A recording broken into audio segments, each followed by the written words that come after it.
آمدید۔ آج جو ہمارا موضوع ہے وہ ہے منٹو کی جنس نگاری کا تجزیہ۔ سعادت حسن منٹو، فحاشی کے الزام جو ان پر لگایا جاتا ہے اس حوالے سے کہ انہوں نے جنس نگاری کا تجزیہ کس طرح کیا، ان پر یہ کس طرح کے الزام ہے، وہ کس طرح کے افسانے اپنے لکھتے تھے اور ان پر یہ فحاشی کا الزام کیوں ہے، تو آج ہم اس سوال میں دیکھیں گے کہ ویڈیو تھوڑی سی لمبی ہو جائے گی لیکن آپ اس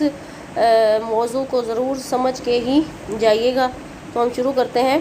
منٹو نے جنس حقیقت نگاری کے ذریعے سے اردو ادب میں لافانی شہرت حاصل کی، کیونکہ جب بھی جنسی حقیقت نگاری کا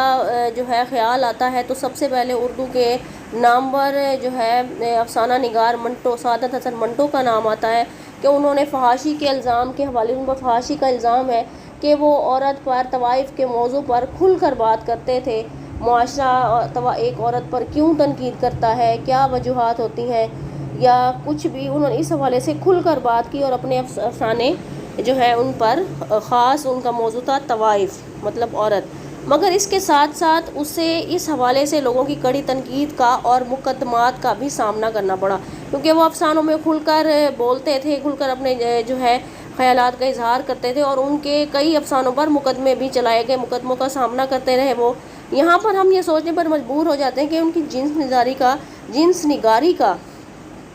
تجزیہ کریں کہ وہ کون سے عوامل ہیں جس کی بنا پر منٹو ہمارے معاشرے میں قابل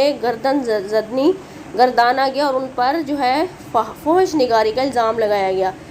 ہم دیکھتے ہیں کہ ایسا کیا ہے۔ سب سے پہلے ہم جنس کے حوالے سے، جنسی ضروریات کے حوالے سے آغاز کرتے ہیں۔ یہ ہم جو ہے ایک اقتباس ہے، یہ آپ ضرور ایڈ کریں۔ تو اقتباس ہم پڑھ لیتے ہیں۔ کہتے ہیں کہ قصہ آدم وہی ہے، ایک مرد اور ایک عورت، یہ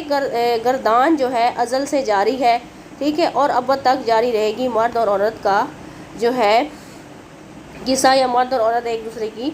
ضرورت ہے۔ دنیا کا سب سے بڑا مسئلہ اس وقت پیدا ہوا جب آدم نے بھوک محسوس کی تھی، اور دوسرا دلچسپ مسئلہ اس وقت پردہ ظہور پر آیا جب دنیا کے سب سے پہلے مرد کی سب سے پہلی عورت سے ملاقات ہوئی تھی۔ صحیح ہو گیا۔ تو اس مسئلے کو منٹو نے کھل کر بیان کیا اور جنس نگاری کے حوالے سے بات کی جائے تو سب سے پہلا نام اردو ادب میں جو ہے اردو ادب میں منٹو کا ہی آتا ہے، اور اس حوالے سے کہ وہ کھل کر بات کرتے تھے۔ کچھ تنقید نگار جو ہے ان پر تنقید بھی کرتے تھے، ان کو پسند نہیں کرتے تھے، لیکن وہ کہتے تھے کہ میں معاشرے کو اس کا اصل عکس دکھانے سے باز نہیں رہوں گا، اور انہوں نے کافی مقدمات کا سامنا بھی کیا۔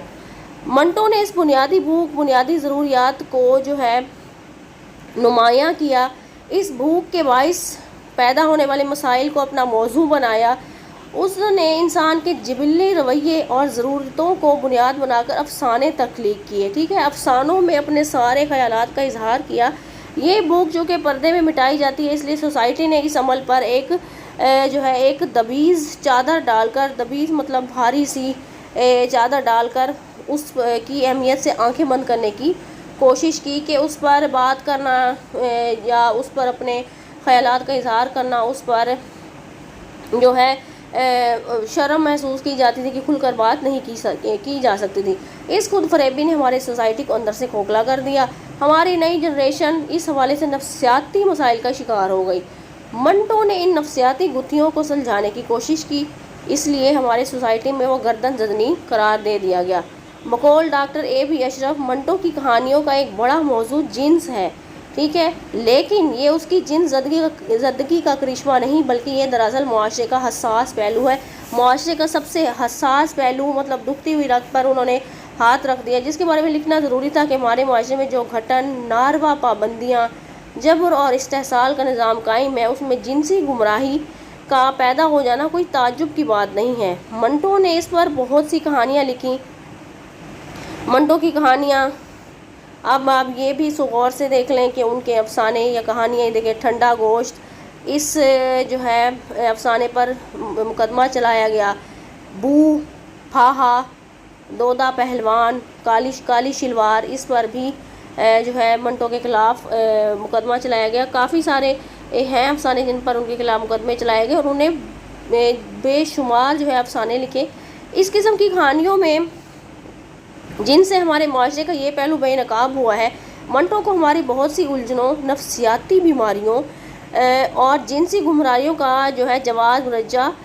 غلط نظام اخلاق اس کی اقدار میں نظر آیا۔ وہ کہتے ہیں جو نظام اخلاق ہے ہمارا، وہ ہماری جو اقدار ہے، روایتیں چلتی آ رہی ہیں، اس کو اس کا جو انہوں نے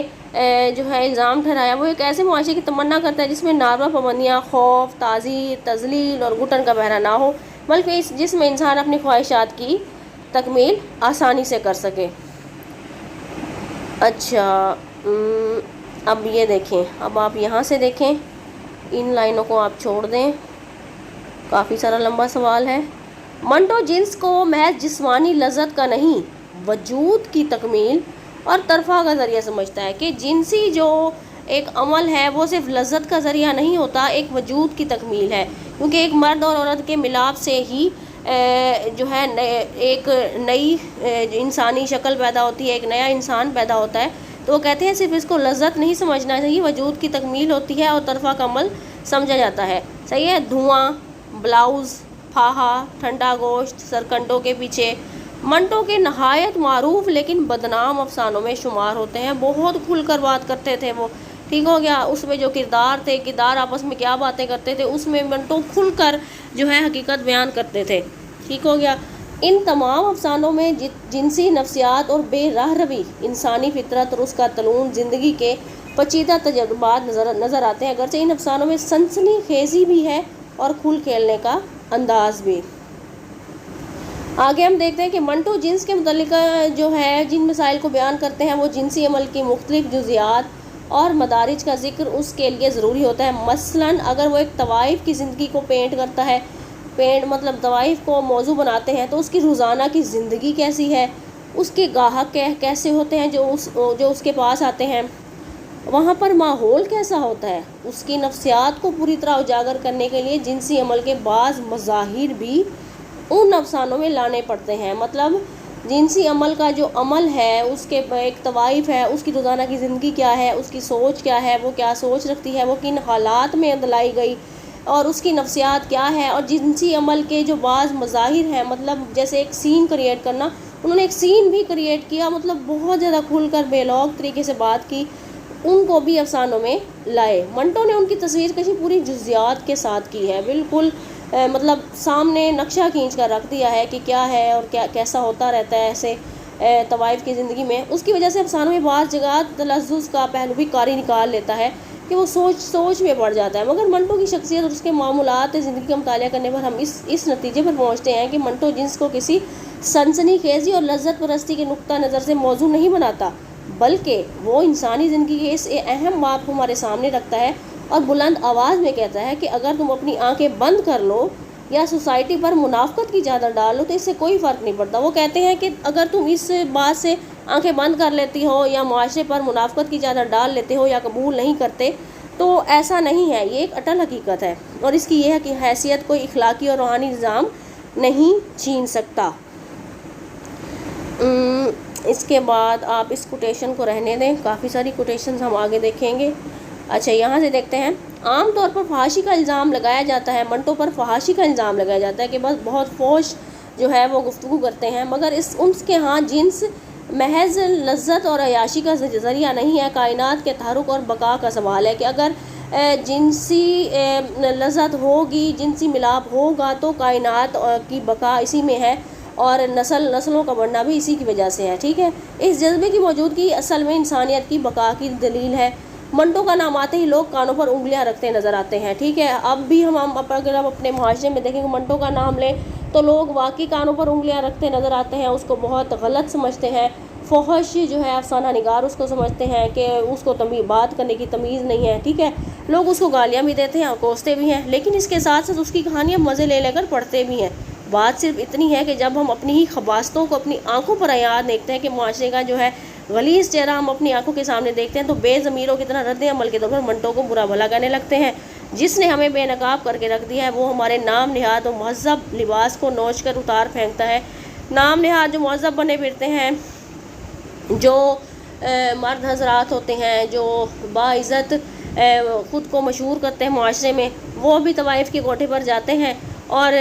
طوائف پر تنقید کرتے ہیں لیکن اپنے کردار پر انگلی اٹھانے نہیں دیتے۔ انہوں نے ان کا جو مہذب لباس ہے اس کو بھی اتار پھینکا، ٹھیک ہو گیا۔ اور ہمارے ایوب مطلب عیب کی جمع،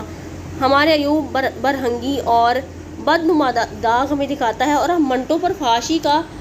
جو ہے اور عریانی کا الزام عائد کرنے لگتے ہیں اور اسے سنکی اور باغی قرار دیکھتے ہیں، ٹھیک ہے، کیونکہ یہ بہت آزاد خیال ہے۔ لیکن ہم یہ بھول جاتے ہیں کہ منٹو نے معاشرے کو اس کا بدحیت چہرہ دکھایا ہے، جو اس کا غلیظ چہرہ ہے معاشرے کا، وہ سامنے لے کے آئے ہیں۔ ہم چاہے اس چہرے کو تکلفات اور رنگ و روغن کی تہوں تلے کتنا ہی چھپائیں، منٹو کی ایکسیسریز آنکھوں سے نہیں بچا سکتے۔ منٹو جنس کے حوالے سے محض خارج کو ہی نہیں ٹٹولتا، وہ اشیاء کے باطن میں جو ہے اتر جاتا ہے، اندر کی تاریکیوں کو باہر نکال دیتا ہے۔ اس کا یہی عمل ہمارے لیے ناقابل برداشت بن جاتا ہے، کیونکہ اگر ہم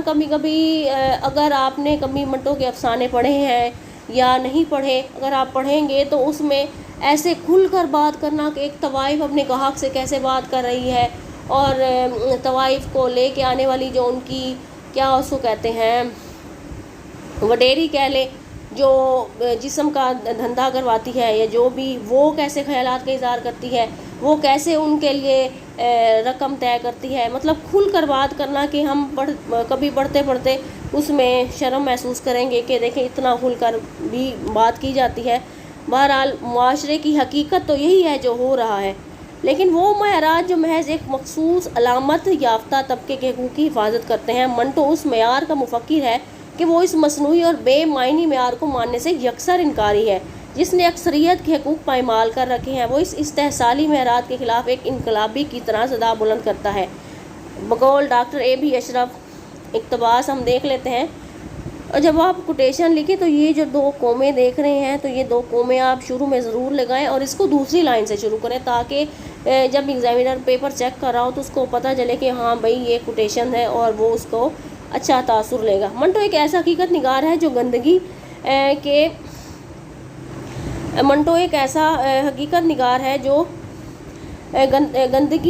کے ڈھیر سے ناک پر رومال رکھ کر گزر نہیں جاتا، بلکہ وہ وہاں رک جاتا ہے۔ مطلب جب کوئی گندگی ہے یا کوئی غلط کام ہے تو منٹو ناک پر رومال رکھ کر نہیں گزر جاتا، بلکہ وہ وہاں رکتا ہے، وہ وہاں پر اس ڈھیر کو کریدتا ہے کہ بھئی اس میں کیا ہے، اس کی کیا وجہ ہے، یہ یہاں پر کیوں ڈالی گئی ہے، ایسا کیوں ہو رہا ہے، ٹھیک ہو گیا۔ اس میں سے وہ ہماری ترک شدہ اور ٹھکرائی ہوئی چیزوں کو ڈھونڈتا ہے، ٹھیک ہے، کیونکہ ایک طوائف ہے، وہ ہم اگر کوئی طوائف کا نام لیں تو ہمارے جو ہے غیرت جاگنے لگتی ہے کہ بھئی ہم نے اس کو معاشرے سے ہی الگ کر دیا، اس کو ٹھکرا دیا، ٹھیک ہے، اور اس کچرے میں اس کو ہماری اخلاق باختگی، ہماری خام کاری اور ہماری حرام کی کمائی کے نشانات کی تلاش ہوتی ہے،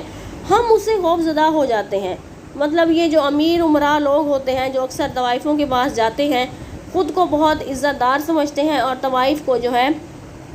بہت غلط سمجھتے ہیں، اس کو غلیظ سمجھتے ہیں، حالانکہ جب وہ خود جاتے ہیں تو وہ خود بھی نیک نہیں رہتے، لیکن یہ بھول جاتے ہیں کہ منٹو بھی تو اس تعفن کو گوارا کرتا ہے۔ اس کا آدرش یہ ہے کہ ہم بھی اپنے ضمیر کی آواز سنیں، اسے دبائیں نہیں، لیکن اپنے آپ کو سیدھا کرنے کا حوصلہ کسی میں نہیں۔ منٹو کے بس میں ہوتا تو کوڑا لے کر کھڑا ہو جاتا، ہمیں سیدھی راہ دکھا دیتا، لیکن اس کا بس چلا تو اپنے قلم پر اور قلم کے کوڑے سے اس نے جو ہے ہمارے ذہن پر، ہمارے ضمیر پر ضربیں لگائی، اور ہم بلا اٹھے اور رد عمر کے طور پر اس پر برس پڑے، اپنے گناہ اور جرم ہمیں دکھائی نہ دیے، ٹھیک ہو گیا۔ جنسی مسائل نے ہماری ایک پوری نسل کو برباد کی ہے۔ منٹو ان کا ہمدرد ہے، وہ اس نسل کے جنسی مسائل کے متعلق پریشان ہے۔ یہی وجہ ہے کہ اس کو طوائف کے اندر ایک عورت نظر آتی ہے۔ ہاں دیکھیں، ایک طوائف جو ہے وہ آخر ایک عورت ہے، اس کے جذبات ہے، وہ کس حالات میں لائی گئی، وہ کیسے جو ہے حالات وہ برداشت کر رہی ہے۔ وہ عورت جو محض جنس کی غلام نہیں، اس کے اندر محبت کرنے کا جذبہ بھی موجود ہے۔ منٹو کے خلاف فحاشی اور عریانی کا الزام اس وجہ سے بھی زیادہ شد و مد کے ساتھ لگایا جاتا ہے کہ اس نے ہماری زندگی کے ایک ایسے طبقے کی تصویر کشی کی ہے جس کے مسائل سے ہم واقف ہی نہیں ہیں، ایک طوائف کی زندگی کی مجبوریوں سے ہم واقف ہی نہیں ہیں۔ ہم لاکھ اس بازار سے آنکھ بند کے گزر جائیں، مگر یہ مسلمہ حقیقت ہے کہ نہ صرف اس کا وجود موجود ہے بلکہ پوری فطرہ سامانی کے ساتھ موجود ہے۔ منٹو اور عام آدمی میں واضح فرق ہے، یہ فرق جو ہے فقط نقطہ نظر سے ہے۔ ہم طوائف کو جنسی بے راہ روی کے حوالے سے دیکھتے ہیں، جبکہ منٹو اس کو ایک فرد کے طور پر دیکھتا ہے کہ وہ فرد جو ہماری سوسائٹی میں موجود ہے، اس کی بھی تمنائیں ہیں، اس کے بھی ارمان ہیں، اس کی پامال حسرتیں ہیں۔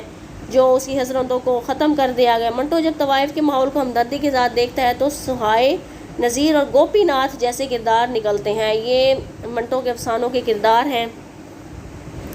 اچھا جی، یہاں سے ہم دیکھتے ہیں، ان کو آپ لائنوں کو چھوڑیں، یہاں سے ہم یہ آپ چھوڑ دیں، یہاں سے آپ دیکھیں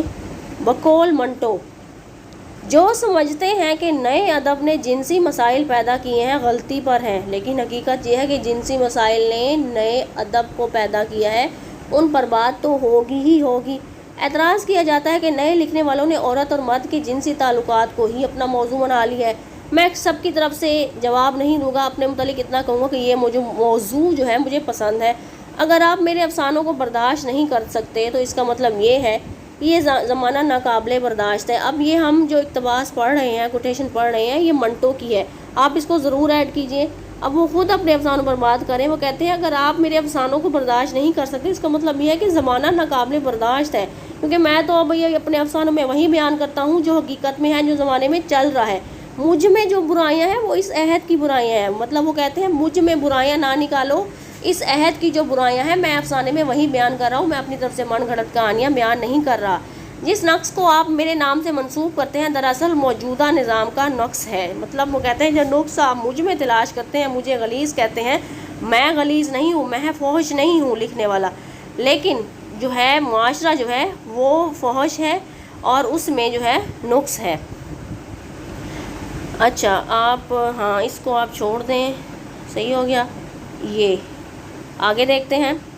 اردو کے ترقی پسند ادب میں یہ جنس پرستی غالباً ڈی ایچ لارنس کے اثر سے آئی ہے۔ سعادت حسن منٹو اور عصمت چغتائی کے افسانوں میں یہ ابتذال کی حد تک بڑھ گئی ہے۔ انگریزی تنقید نگار ڈی ایچ لارنس کو وہ اہمیت نہیں دیتے جو اب سے چند سال قبل انہیں حاصل تھی۔ اس کو چھوڑیں آپ،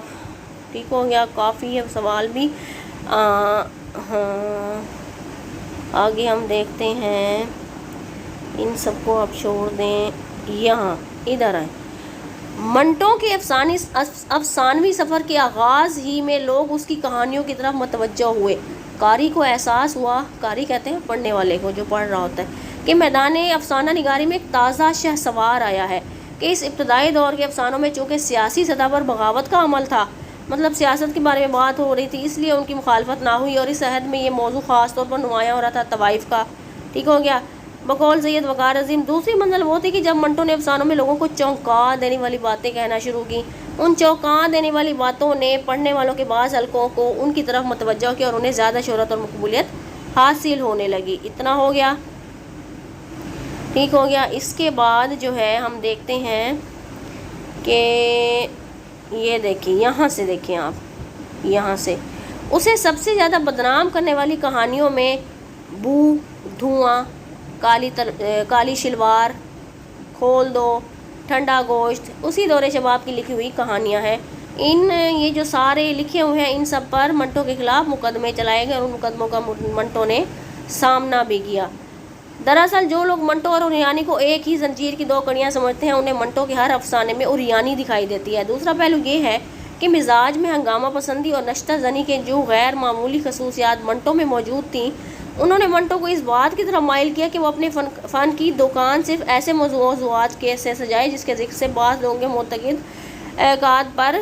جو ہے ضرب کاری لگتی ہے، بعض کے جو ہے جذبات مجروح ہونے لگتے ہیں کہ حاجی صاحب بنے پڑتے ہیں کہ ان کی اصلیت تو سامنے آئے، طوائف کو تو برا کہتے ہیں، خود وہ کون سے نیک پاک ہے، اور بعض کے تصورات کی عمارت اڑا دھم کر کے نیچے آ گرتی تھی۔ حالانکہ ان افسانوں کا تجزیہ کرنے پر یہ بات سامنے آتی ہے کہ ان افسانوں میں منٹو کی نشتر زنی اپنی جگہ، مگر اس کے ہاں انسانیت کے ہر رنگ کے ساتھ محبت اور ہمدردی کا جذبہ نظر آتا ہے۔ یہاں تک کر لیں۔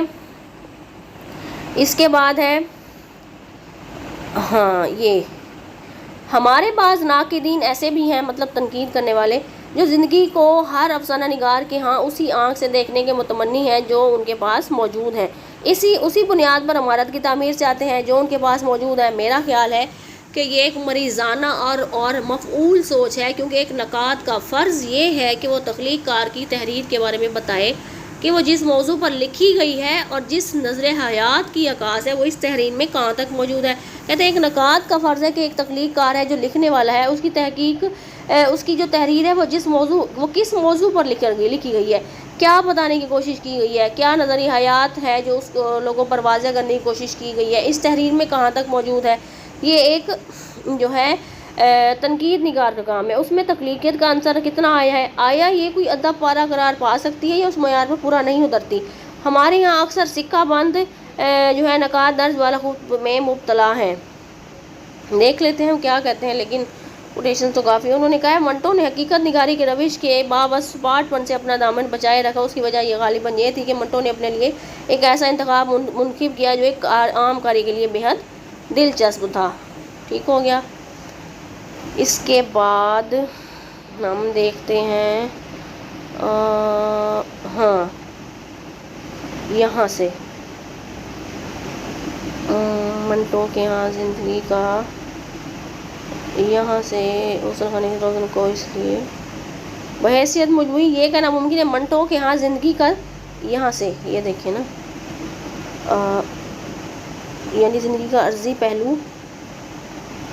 بحیثیت، یہاں سے بحیثیت مجموعی یہ کہنا ممکن ہے کہ منٹو کے ہاں زندگی کا صرف ایک پہلو نمودار ہوا ہے، یعنی زندگی کا عرضی پہلو۔ چنانچہ قاری کو منٹو کے افسانے کا مطالعہ کرتے ہوئے یہ تو محسوس ہوتا ہے کہ وہ ایک نڈر اور بے باک شخص سے کہانی سن رہا ہے جس نے بہت سے پردے نوچ کر الگ کر دیے ہیں، تاہم اسے یہ محسوس نہیں ہوتا کہ یہ شخص انکشاف و عرفان کے مراحل سے بھی آشنا ہے اور زندگی کے مخفی کروٹوں کا نباز بھی ہے، مخفی جو زندگی کے چھپے ہوئے گوشے ہیں اس کی نبض پکڑنے والا ہے اور وہ ہمیں سامنے رکھنے والا ہے۔ ڈاکٹر صاحب نے تعریف کے پردے میں منٹو کی بد تعریفی کی ہے کہ وہ محض اس کو چھوڑیں، اوپر بولا اچھا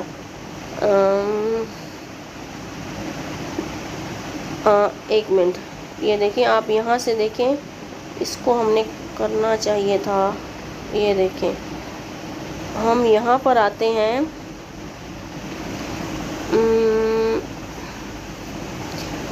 یہ ایک منٹ یہ دیکھیں، ایک ہاں یہ جو زندگی کے ہمارے بعض ناقدین ایسے بھی ہیں جو زندگی کو ہر افسانہ نگار کے ہاں اسی آنکھ سے دیکھنے کے جو ہے متمنی ہیں۔ بقول ڈاکٹر وزیر آغا وہ کہتے ہیں کہ منٹو نے حقیقت نگاری کے روش کے باوصف سپاٹ پن سے اپنا دامن بچائے رکھا۔ اس کی وجہ غالباً یہ تھی کہ منٹو نے اپنے لیے ایک ایسا انتخاب منتخب کیا جو ایک عام قاری کے لیے بےحد دلچسپ تھا، اور حقیقت یہ ہے کہ اگر ہم دیکھیں کہ طوائف کا جو موضوع ہے یہ کافی دلچسپ رہا ہے، اور بھی افسانہ نگار ہیں جیسے غلام عباس ہیں اور عصمت چغتائی ہیں، اور بھی بہت سے افسانہ نگار ہیں جنہوں نے جنس پر بات کی، طوائف کے موضوع کو اپنایا، لیکن جو ہے منٹو کا جو موضوع ہے جس پر وہ بات کرتے کرتے اس جہان فانی سے چلے گئے وہ طوائف تھا۔ اس میدان میں جب منٹو نے کردار کے جنسی پہلوؤں کو اجاگر کیا اور زندگی کے عرضی پہلوؤں کو بطور خاص ابھارا تو اسے بے حد کامیابی حاصل ہوئی اور اس کی آواز کا تان منفرد قرار دی گئی۔ تاہم اس بات کو عام طور پر فراموش کر دیا کہ منٹو نے نہ صرف ایک محدود سے میدان کو اپنے لیے منتخب کیا تھا بلکہ زندگی کو بھی محض ایک خاص زاویے سے دیکھنے کے لیے روشن دان، دروازہ، کھڑکی، ان سب کو ترک کر کے غسل خانے کے روزن کو استعمال کیا اور اسی لیے اسے زندگی کا صرف ایک خاص پہلو ہی ابھرا ہوا دکھائی دے دیا ہے، لیکن اس میں کوئی بھی شک نہیں منٹو نے دیانت، خلوص اور گہری نظر کا ثبوت دیا ہے۔ چنانچہ اردو افسانہ کے ارتقاء میں منٹو کے خاص مقام حاصل ہے۔ ایک طوائف کے موضوع کے حوالے سے بحیثیت مجموعی یہ کہنا ممکن ہے کہ منٹو کے ہاں زندگی کا صرف ایک پہلو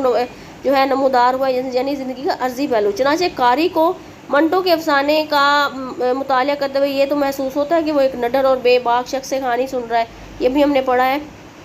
ڈاکٹر صاحب نے تعریف کے پردے میں منٹو کی بد تعریفی کی ہے کہ وہ محض غسل خانے کے روزن سے ہی زندگی کو دیکھتے ہیں کہ بھئی وہاں پہ کیا ہو رہا ہے، ان کے یہاں محض زندگی کا عرضی پہلو ہی ابھرتا ہے، تو منٹو کون سا آسمانی اور روحانی پہلو ابھارنے چاہتے تھے؟ وہ تو اینٹ ہی سے بنانا چاہتا ہے اور اس نے پوری خوبصورتی کے ساتھ بنا دی ہے۔ اب کوئی کہے کہ منٹو نے اینٹ بنائی ہے، اس کو پہاڑ بنانا چاہیے تھا، تو اس کی دانش پر ترس آئے گا کہ زندگی کا آسمانی اور تخیلی جو تصور ہے جب رومانی افسانہ نگاروں کے ہاں موجود ہے تو ڈاکٹر صاحب اسی پر اکتفا کر لیں، بھیڑ کو بکرا اور بکرے کو ہاتھی بنانے کی کوشش